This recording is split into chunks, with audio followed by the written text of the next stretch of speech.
Olá pessoal, eu sou Baruch Martins, sou professor na Escola Cidade Praiana e este podcast se refere à apostila 2 de língua portuguesa referente ao 8º ano. No texto 1, a gente aborda um post do influenciador digital Felipe Neto. Vocês devem conhecer o Felipe Neto, né? Dos vídeos do YouTube. E nesse post ele fala sobre a questão do uso de clássicos em nossa literatura, né? Na sala de aula. Então é um post que se tornou polêmico porque ele disse que a escola não deveria forçar o uso de Machado de Assis e Álvares de Azevedo. E isso criou uma polêmica. E aí as questões que aparecem embaixo tratam justamente sobre essa polêmica. Tem dois cardzinhos, um sobre explicando quem é o Felipe Neto, né? E o outro explicando quem é Machado de Assis. E nas questões de baixo vão discutir justamente esses cards e essa polêmica, né? Então, na primeira questão, é perguntado: você conhece as duas personalidades acima apresentadas, Felipe Neto e Machado de Assis? Qual a sua opinião sobre elas? Então vocês vão falar se conhece, se não conhece e o que é que vocês acham deles, né? Na segunda questão, pergunta: o que significa treta?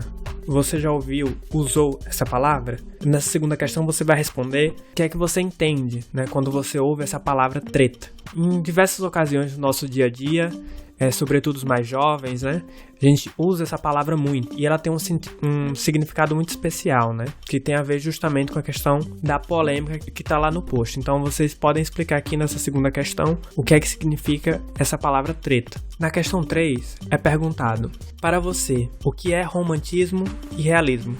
Faça uma pesquisa sobre esses nomes. Bem, a palavra aqui, romantismo e realismo, tem a ver também com o que o Felipe Neto, né, falou lá em cima no post. O post dizia o seguinte: forçar adolescentes a lerem romantismo e realismo brasileiro é um desserviço das escolas para a literatura. Álvares de Azevedo e Machado de Assis não são para adolescentes, e forçar isso gera jovens que acham literatura um saco. Ele está aí aproximando o Álvares de Azevedo do romantismo e o Machado de Assis do realismo e criticando esses usos. Então vocês vão pesquisar o que é que significa romantismo e realismo, né? O que é que ele quer dizer quando ele fala nisso, né? E embaixo vocês vão marcar, né? Se são estilos musicais, se são personalidades que uma pessoa pode ter, se são períodos literários ou se são serviços prestados pelas escolas. Na questão 4 é perguntado: considerando o que diz o youtuber, Álvares de Azevedo e Machado de Assis não são para adolescentes, por que você acha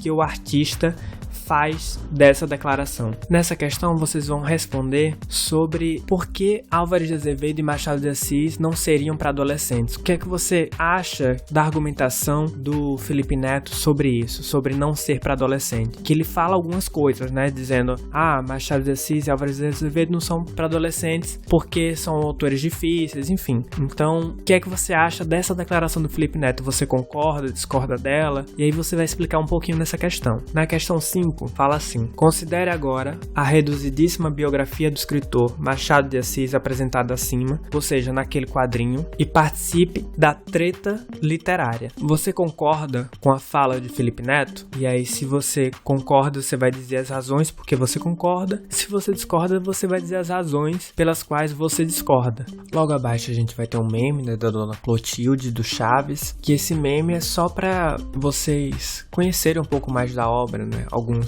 links que vão estar lá na plataforma para vocês acessarem vídeos, enfim, conhecer um pouco mais do Machado de Assis. E abaixo desse meme a gente vai ter um textinho, né, explicando em um card quais são as características do gênero textual conto. Então vocês vão ler esse textinho, né, para responder as questões abaixo. E aí no texto 1 já é um trecho, né, de uma obra de Machado de Assis, de um conto de Machado de Assis, e aí vocês vão responder as questões que seguem logo em seguida, né, a questão 6, a questão 7, a questão 8, 9, 10 e 11. Na questão 6 é perguntado: de acordo com os comentários na vila, como era a personalidade do coronel? Aqui está perguntando sobre esse texto 1 do conto O Enfermeiro Prisioneiro de Machado de Assis. Então, o que é que ele quer dizer com isso? Qual era a personalidade? Ele era uma pessoa calma, uma pessoa gentil, ou era uma pessoa insuportável, uma pessoa exigente? E aí vocês vão responder abaixo, né? Como era a personalidade que é descrita nesse trecho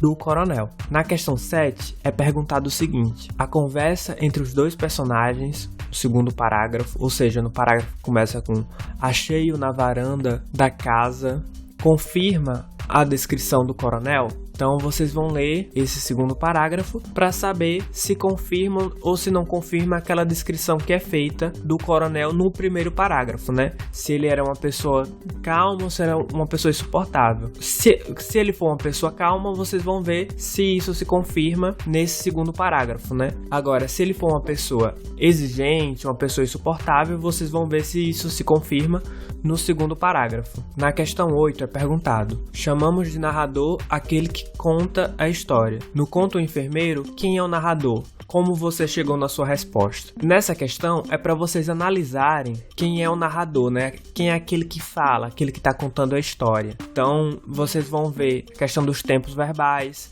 se fala em primeira pessoa, se fala em terceira pessoa, ou seja, se ele diz assim, ele respondeu ou eu respondi, né? Porque isso diferencia, né? Se está falando de outra pessoa ou se está falando de si mesmo. E aí a gente vai saber, por causa desses tempos verbais, se é, por exemplo, o amigo do coronel, se é o advogado, se é o enfermeiro.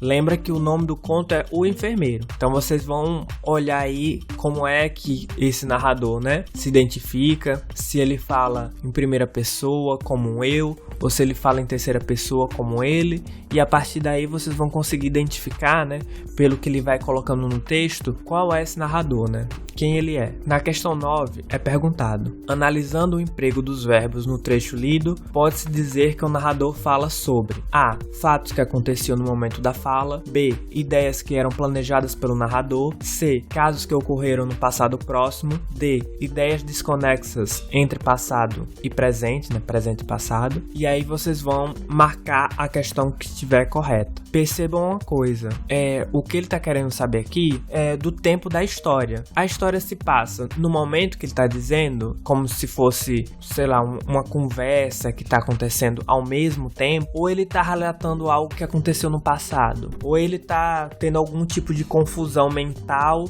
e misturando a realidade com a ficção. Tudo isso vai aparecer no texto, né? Então é muito importante vocês olharem, principalmente os verbos. Se ele fala no passado, do tipo ele falou, a gente não está falando de uma história que acontece no presente, porque ele está usando uma conjugação verbal do passado. Então prestem bastante atenção nisso, nos tempos verbais, para poder responder essa questão. Na questão 10 é perguntado: o texto que acabamos de ler foi publicado em 1896. Seu aspecto atemporal está relacionado à temática que o autor aborda, mas algumas palavras usadas são incomuns em nosso cotidiano. Que palavras incomuns você identifica no trecho lido? Busque seus significados. Essa é uma questão de resposta pessoal. Então vocês vão procurar essas palavras que são diferentes, né, que você nunca tinha ouvido falar antes, e vão fazer um levantamento delas, né? Quais são essas palavras, né? E aí depois que você fizer um levantamento dessas palavras, né, vocês vão pesquisar o significado delas e aí vão responder embaixo, né? Na questão 11 é perguntado: como vimos, contos são histórias mais curtas, com um único conflito e um desfecho muitas vezes surpreendente. O conto Enfermeiro examina a relação entre um paciente difícil e o seu cuidador. Crie hipóteses como você acha que essa história termina. Então vocês vão ler de novo o trechinho, né? E aí vocês vão imaginar como é que essa história termina. E aí podem colocar o que vocês quiserem. Essa também é uma resposta, é uma questão de resposta pessoal para vocês responderem. E aí depois disso a gente chega no fim da apostila. Nessa apostila, diferentemente das que a gente vinha trabalhando no ano passado, o gabarito está logo no fim. Então vocês não precisam esperar por uma outra apostila para ter o gabarito. O gabarito está logo no final. Só vocês acessarem a apostila, né? E no final delas vocês vão ver o gabarito. No mais é isso, gente. Até a próxima apostila.